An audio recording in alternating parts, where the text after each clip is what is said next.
Hello there guys, Merry Christmas. I hope you've had a great day and found a chance to do something that makes you happy.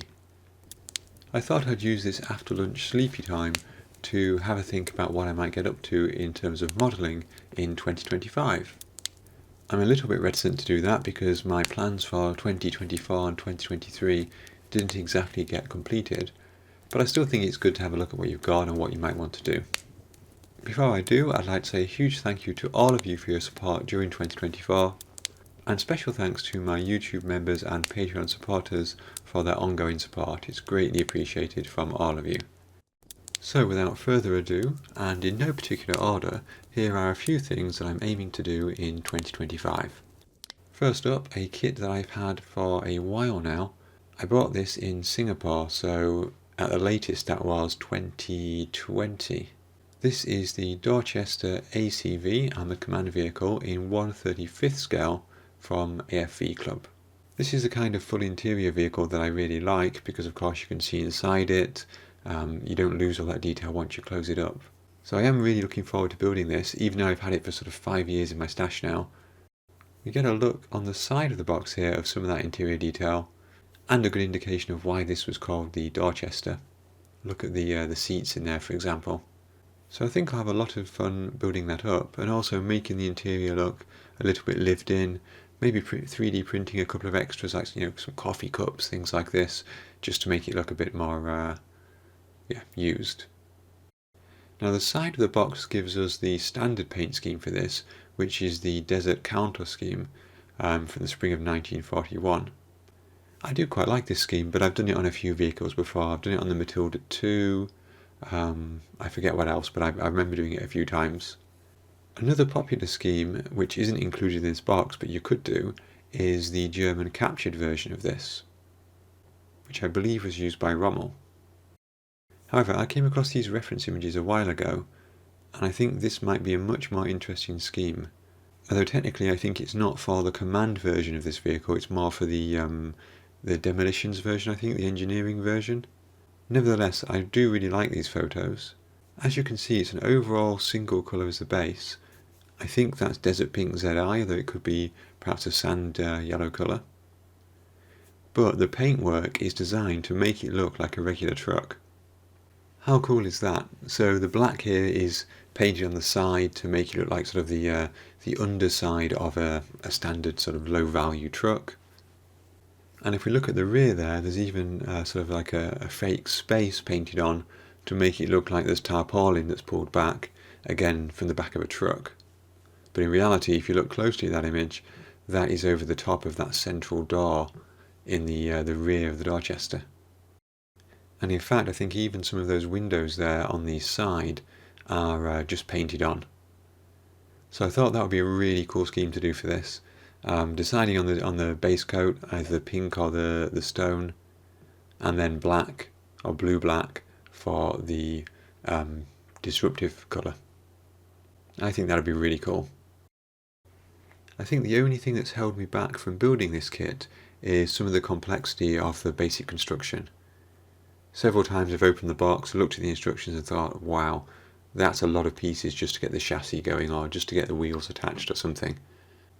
But hopefully I'll get over that in 2025 and get building it. Next up, we've got a bit of a curveball. I'm still not totally sure why, but something about this kit just grabbed my attention. I think I saw it advertised on Jadlam's website and just snapped it up. It's a pretty cool 1950s, is it? 1960s truck? 50s, I think. This is 1/24th scale by AMT. I'd never built one of their kits before. If we have a look on the side, we can see that this includes a die-cast vending machine and dolly, which I can confirm and I'll show you in a minute. And we also have this interesting alternative paint scheme here, pure white with the Coca-Cola logo on it. So that's quite cool. I still think I'll do the red version, but that's still quite interesting. We get a bit of detail here around the side. So we get the white sidewall tyres, and actually a couple of options too, which I'll show you in a moment in the instructions. So if we pop the box open, There you can see taped to the corner we have that metal refrigerator, or vending machine rather, sorry, and the dolly.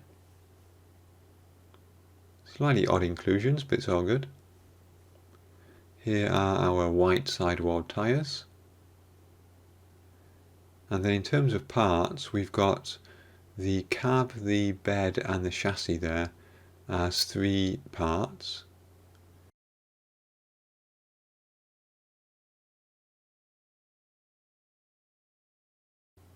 A big sheet of chrome parts, which will be interesting. You know, for this one I might actually try using the kit chrome and just touch up any sprue attachment points with like a marker pen or something.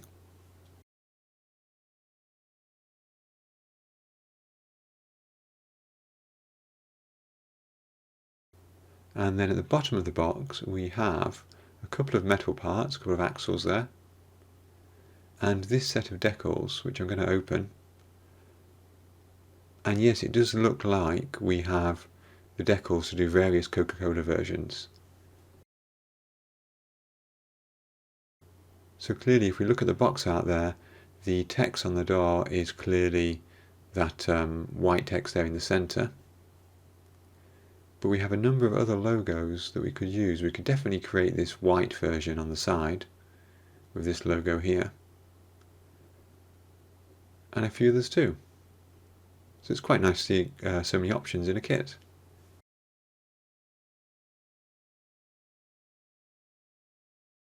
Looking at the instructions, they are a bit in the style of a sort of explosion in a parts factory. Looking at this, we've got letters, which I'm guessing are the paint codes. We've got numbers in black circles, which I'm guessing is possibly the sequence number. And then we've got the numbers just above the paint codes, which I'm guessing might be the part number. But I shouldn't guess, I should probably read the instructions more carefully. But there's quite a lot happening there in one step. And in fact you can see one of the main options that this kit provides us here in this first step. You've got your stock engine on the left and your custom engine on the right. And just at a cursory glance, I'm not even sure how many parts these share. So it may be a case that we can almost build up 2 separate engines. Moving on, the bottom view and the top view show various parts being added.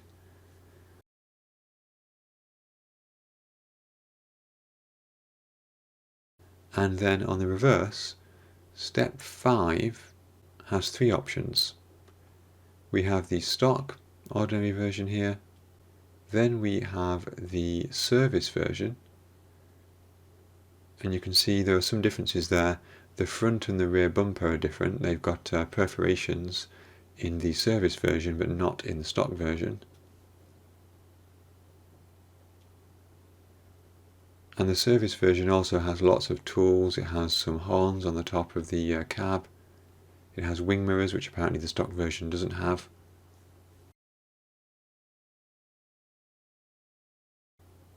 And then we have a custom version down at the bottom here, which has a different front end again. It's got a grille on it, and it's got sort of like a spoiler on the rear as well. So that will be interesting. I'm guessing the service version is the Coca-Cola version, but to be honest with you, I'm not sure. Actually, the box art doesn't show any wing mirrors, so maybe the Coca-Cola version is the standard version, the stock version, who knows. Anyway, I thought that could be quite an interesting build. The instructions look fairly short, especially when we exclude the versions that we're not building, so that could be good fun. Next up we have a box of figures. Now, what's so exciting about a box of figures, I hear you say? Well, not too much on their own, but this is the German Leopold Gun Crew, as you can see. And the reason I bought these several years ago now is because a long time ago I did build the 1/35th scale Leopold. There's a dragon and a trumpeter version of the Leopold. I went for the trumpeter version, and it was a long time ago. I built it before I had my YouTube channel. And I seem to remember it was the first model that I painted using my airbrush. I seem to remember I base coated the entire thing with a Tamia spray can in the Dunkelgelb, and then I airbrushed on the dark brown spots. It has been damaged slightly in the intervening years. It got slightly damaged when it was shipped from Malaysia to the UK. But one of my big goals this year is to get this thing down, get it repaired, maybe do a bit of 3D printing for some of the parts that are damaged, and get it onto a base. I've got the wood for the base ready because it's an offcut of plywood from my Scalextrics table. So it's just a case of putting some battens around the outside of that to strengthen it, getting the Leopold on there, getting these guys on it, and then some kind of scenery. But yeah, that is definitely going to get done, I hope, in 2025. Fingers crossed. Next up, we have a Lancaster. I know, another Lancaster, but just hear me out for a sec, guys. I've got a cool plan for this one. First of all, this is not one Lancaster, this is 4 Lancasters. I've got a couple of these Revel kits and a couple of the Airfix kits, and what I'm going to do is as follows. I'm going to build the Dam Busters Lancaster. I still haven't built one, so I'm going to do that. I'm going to take another one of the Dam Busters Lancasters and use a 3D printed part that I've got to convert it into a Grand Slam Lancaster.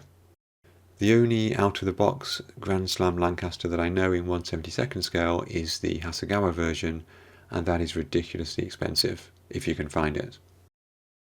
I've then got 2 more Lancasters for a very special decal sheet that I got, and all I'm going to say about those decals is those are going to do 2 versions of the Lancaster which I can pretty much guarantee you have never seen before.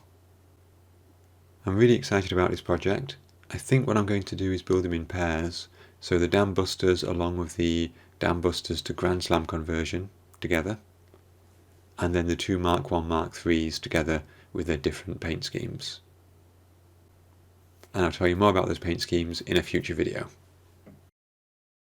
Okay, next up, just a quick one this, because you've probably seen it in my Scale Model World Telford video. This lovely German World War I armoured vehicle from Copper State Models. If you saw my quick review video, you'll notice it's got many paint schemes in here. Fantastic looking model. I'm really excited to build this. It's probably going to be one of the first ones I do build in 2025.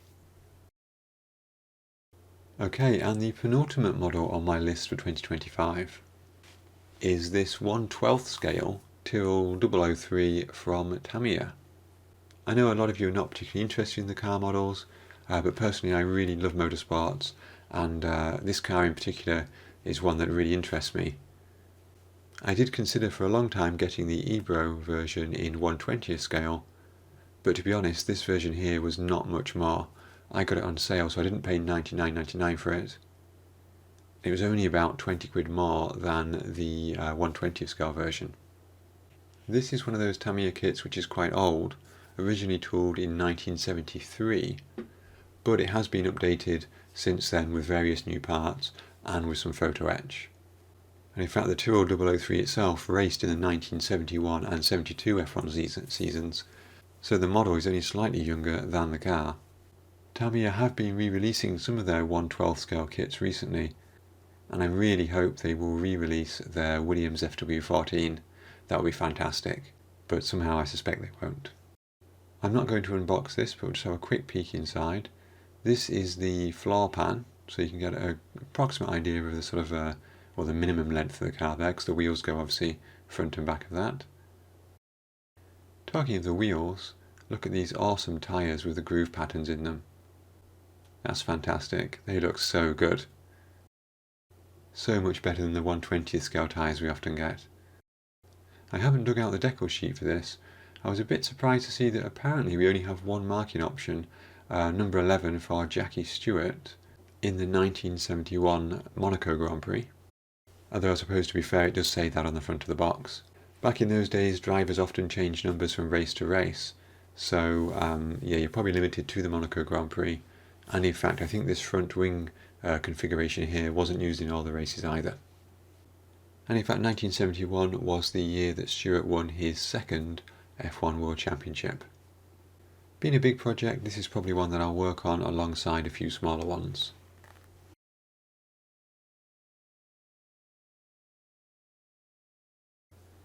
Okay, and last but not least we have this trumpeter kit here, the 1/24 scale Hurricane Mark II tropical. Now when I got my Airfix 124 scale Spitfire, I was really keen for a Hurricane to go with it, but I was hanging out for Airfix a tool one. I didn't want to build one of their really old ones from the 70s or whenever it was. However, this trumpeter kit is a much more recent tooling from 2007, and when I was offered it recently I thought absolutely let's go for it, and let's get a Hurricane sitting alongside that Spitfire. As the name suggests, it's got the tropical or desert schemes. I think I'll probably go for the standard middle stone and dark earth one here on the left. The artwork on the right here does make it look uglier, but I still don't quite like the sort of camouflage nose version here. Having a quick look inside the box. If I zoom in, hopefully you can see the level of detail here. We've got some great rivet work on these wings. Really fine detail. I haven't had a thorough look at the kit yet, so I don't know if we get the chance to build the ammunition bays open like we did with the Airfix Spitfire. And here on the fuselage you can see the stress skin, the rib surface there on the rear of the Hurricane. And then moving towards the front there with the metal and the rivets. Again, really nice detail there. And a quick look at the instructions. This is how the cockpit builds up. So it looks like I've got all the essentials in there with the tubular framing and so on. The engine doesn't look as detailed as the Airfix engine, but I think that's completely fine. To be honest, I'll probably build this one closed anyway. I left everything off the Airfix one, but I think this one will be closed up. And last but not least, to go with this Hurricane, I was recently sent this Red Fox Studio Hawker Hurricane Mark II 3D decal set. As you can see here, it has the cockpit sidewalls with the various instruments, switches, cables and so on, as well as the instrument panel. And I think even without opening this plastic packet, you can see there's a heck of a lot of detail on those instruments. I think that's going to look fantastic inside the Hurricane.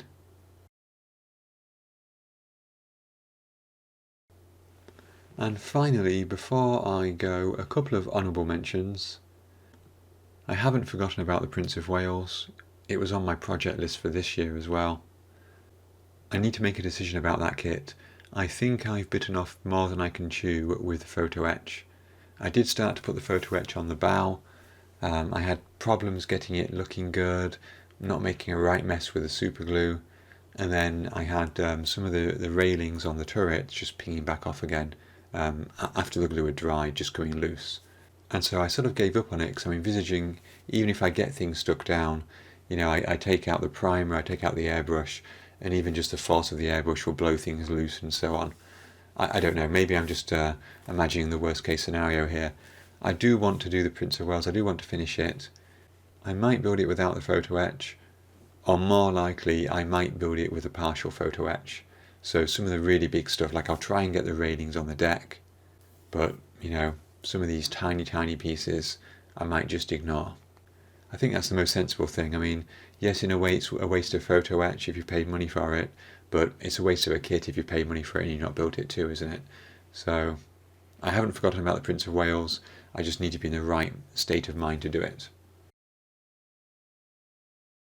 Another long-term project I've had on the back burner is the Farmyard Maintenance diorama, where I had the Ursat Stug and the Panther, which were being converted to look like American vehicles in the Battle of the Bulge. In fact, the Stug kit actually came with the parts to make it look like I think it was a priest. And I was going to add some custom parts made from styrene to the Panther to make it look like it was in the process of being converted to that M10. And I still really want to do that. I like the idea, I think it's going to look great.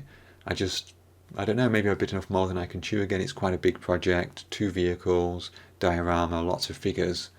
So again, I just need to be in the right frame of mind to do that. What's also happened with that as well is I've looked at it a couple of times, and since I last worked on it, I feel like my modelling skills and my standards have improved, and therefore I want to go back and change some of the things that I did because I'm not quite happy with them. But it will get done, it just needs to find its day. Anyway guys, that was my list of possible projects for 2025. Hopefully in a year's time I won't be sitting here saying all of these projects still need doing. Anyway, I would like to say thank you to all of you for watching. Do let me know in the comments below what you think of these projects and indeed what is on your project list for 2025. I would like to wish you a peaceful and happy remainder of the Christmas season and a very happy New Year. Take care guys and have fun modelling.